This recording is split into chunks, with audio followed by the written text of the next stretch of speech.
tumegundua kuna changamoto kwenye uhifadhi wa mbegu. Baadhi ya mbegu zinahifadhiwa katika mazingira mazuri, lakini zingine upangaji wake sio mzuri, na zipo pia mbegu ambazo hazina lebo. Kwa hiyo hao wafanyabiashara wanaziuza kinyume na utaratibu, lakini zingine zinauzwa zikiwa ziko nje ya muda, na baadhi ya wafanyabiashara pia wana vibali vilivyoisha muda. Kwa hiyo wanauza mbegu kinyume na utaratibu, kwa sababu sheria ya mbegu imeelekeza ni lazima uwe na kibali kilicho hai ndio ufanye biashara ya mbegu, na imeweka utaratibu kama kibali kinapoisha unaweza kukiuisha, lakini hao vinapoisha hawachukui jukumu la kuviuisha. Jina langu naitwa Joseph Ngura. Mimi ni mkaguzi wa mbegu mwandamizi, nafanya kazi na TOSC. Kwa sasa tuko hapa mkoani Geita, tunaendelea na zoezi la ukaguzi wa mbegu ambalo tunataka kuangalia uhalali wa wauzaji kama wana vibali vya kuuza mbegu, lakini pia tunaangalia na ubora wa mbegu zinazouzwa, bidhaa ya mbegu ambayo inaenda kwa wakulima kama imekidhi vigezo vya ubora.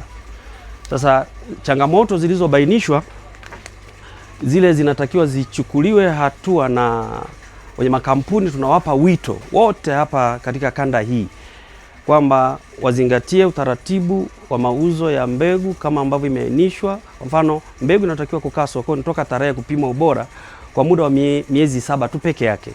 Baada ya hapo, hiyo mbegu husika inatakiwa irudi iende ipimwe tena ubora wake, ili kuhakikisha kwamba inapoenda kwa mkulima inaenda ikiwa katika hali ya ubora.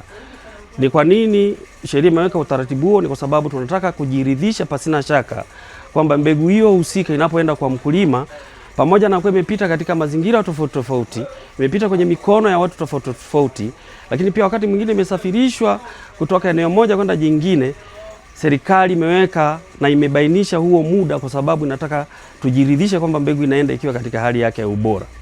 Lakini sio hilo tu pekee, tunatoa wito pia kwa wafanyabiashara wote wa mbegu bora hapa nchini wahakikishe kwamba vibali vyao, ule uhalali wao wa kuwepo sokoni unakuwa upo, kwa maana ya vibali vyao viko hai.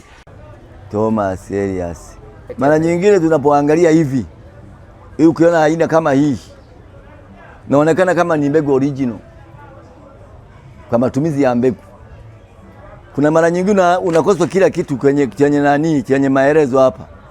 Mara nyingine unashtukia kukichukua unasema ni fake, lakini ukiangalia kukikuta hii nembo unajua ni kitu original kwa sababu kina jina lake maalum linalojitosheleza.